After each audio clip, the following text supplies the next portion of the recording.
Hi students, आज हम लोग क्लास 8 का चैप्टर 6 यानी सोर्सेज ऑफ एनर्जी का क्वेश्चन आंसर को सॉल्व करेंगे। तो शुरू करते हैं। तो सबसे पहला question fill in the blanks part A का फर्स्ट क्वेश्चन है, dash and dash are non renewable sources of energy. तो आंसर में हमने लिखा है कोल एंड पेट्रोलियम। हालांकि इसके अलावा नेचुरल गैस भी हम लिख सकते हैं।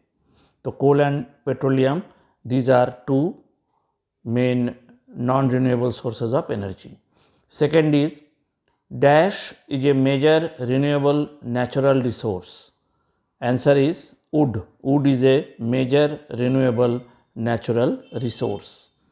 Third, the process in which coal is strongly heated in the absence of air is known as dash. Now the answer is destructive distillation.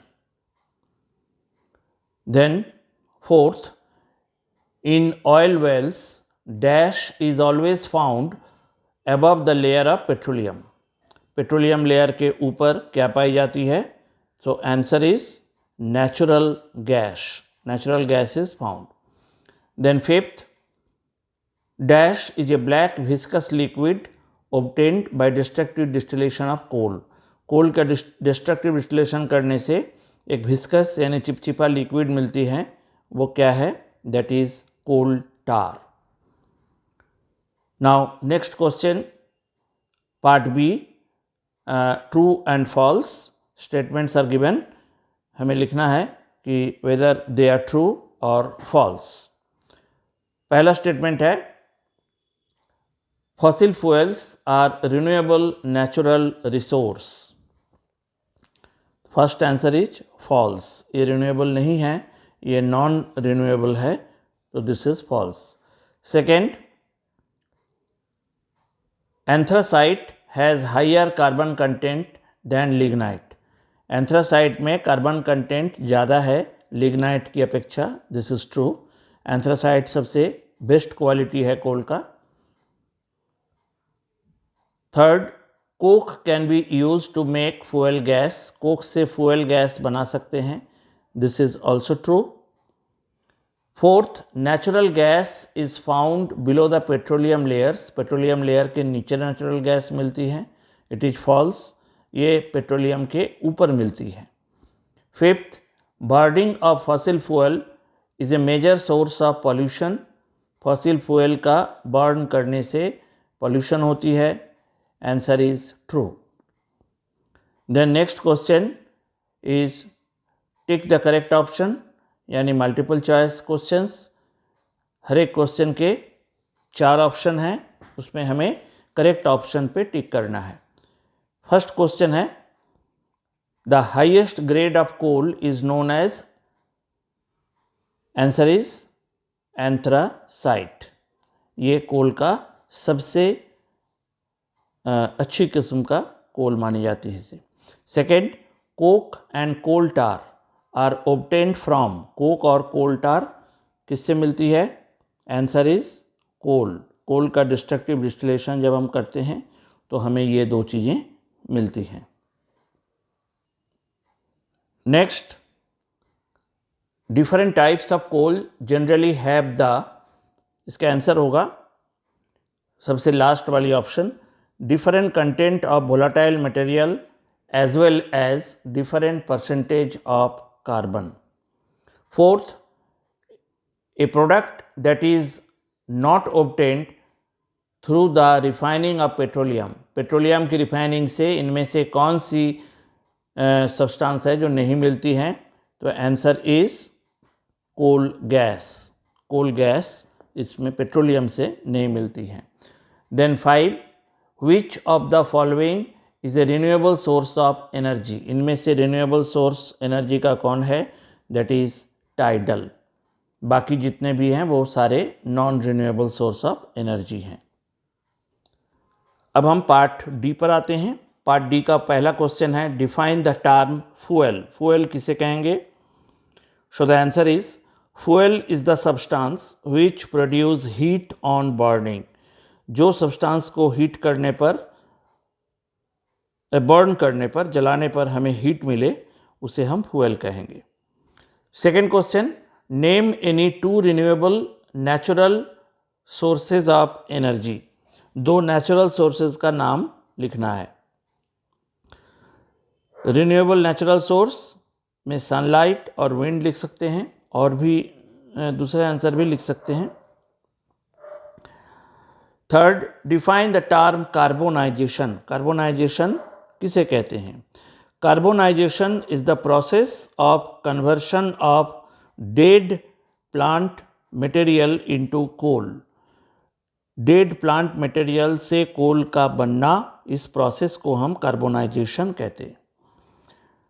Fourth, name the three main products obtained from destructive distillation of coal. Destructive distillation करने पर कोल का main 3 product क्या बनता है? The main 3 products are coke, coal tar and coal gas. ये main product बनते हैं। Then question number 5 में क्या है? State 2 uses each of the following. 2 substance का यूज लिखना है। पहला asphalt, second paraffin wax. Asphalt, it is use to make road surfaces. जो रोड बनती हैं, जो पीच बोलते हैं हम, जिसको डालते हैं हम रोड पर, दैट इज एस्फल्ट। तो रोड बनाने के काम में एस्फल्ट यूज़ करते हैं। Second, paraffin wax, it is use to make vaseline, ointment and candles. Vaseline बनती है, ऑइंटमेंट बनती है कई तरह का, और कैंडल्स। तो ये सारे चीज़ें बनती हैं पैराफिन वैक्स से। अब 6th क्वेश्चन में फुल फॉर्म लिखना है। पहला है CNG, तो its full form is compressed natural gas. Second, LPG, its full form is liquefied petroleum gas. इसको हम घर में भी यूज़ करते हैं as cooking gas. Third, PNG, its full form is piped natural gas. जहाँ नेचुरल गैस ऑयल वेल से निकलती हैं, वहाँ आसपास के एरिया में पाइपलाइन के जरिए इस गैस को घरों में भेजा जाता है, जहाँ पर इसे कुकिंग गैस के तरह यूज़ करते हैं। That is piped natural gas. अब हम लोग पार्ट ई पे आएंगे। पहला question, describe in brief the process of coal formation. Coal formation का प्रोसेस को हमें डिस्क्राइब करना है। Coal was formed from plants remain got buried deep under the earth crust over a long period of time by physical and chemical changes. जमीन के अंदर plants का जो पार्ट दबा हुआ रह जाता है कई सालों तक, हजारों हजार साल तक, उन दबे हुए प्लांट्स का कई तरह की चेंजेस होते हैं, फिजिकल और केमिकल, फिर वो बन जाते हैं coal. Second question, differentiate between lignite and bituminous. ये दोनों कोल की वैरायटीज़ हैं, दोनों में डिफरेंस क्या है? Lignite is the type of coal in which carbon content is about 38%। Lignite में कार्बन की मात्रा 38% होती है। Whereas bituminous is the type of coal in which carbon content is about 65%। इसमें कार्बन के कंटेंट 65% होती है, यानी बिटुमिनस लिग्नाइट से अच्छी क्वालिटी की कोल है। Third question, how do petroleum and natural gas occur in nature. कैसे नेचर में ये बनती है और हमें पाई जाती है? Petroleum and natural gas are formed from dead remaining body parts of organisms found in sea buried under the layers of sedimentary rocks by high pressure and temperature. Petroleum पत्थरों के लेयर्स के बीच बनती हैं। किससे बनती हैं? सी में पाई जाने वाली, समुद्र में पाए जाने वाले कुछ एक्वाटिक एनिमल्स के डेड बॉडी पार्ट्स की बदले हुए फॉर्म, यानी ये जब पत्थरों के लेयर के बीच रह जाते हैं फंसकर, तो उसी पे चेंजेस होती हैं और वो पेट्रोलियम नाम की सब्सटेंस में कन्वर्ट हो जाती। Fourth, state the main advantage of using natural gas. Natural gas का यूज़ का मेन एडवांटेज क्या क्या है? Natural gas has following advantages. It has high calorific value high होता है। Second, it does not cause pollution, ये pollution नहीं करता।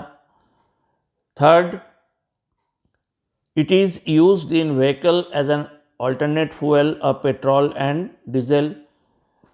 पेट्रोल डीजल के बदले में इसका यूज़ करते हैं। And fourth, it is cheaper than other fossil fuel. बाकी फॉसिल फ्यूल से ये चीप होती, सस्ती होती है। And five, it can be easily stored and transport. इसे इजीली स्टोर कर सकते हैं और एक जगह से दूसरे जगह ट्रांसपोर्ट भी कर सकते हैं।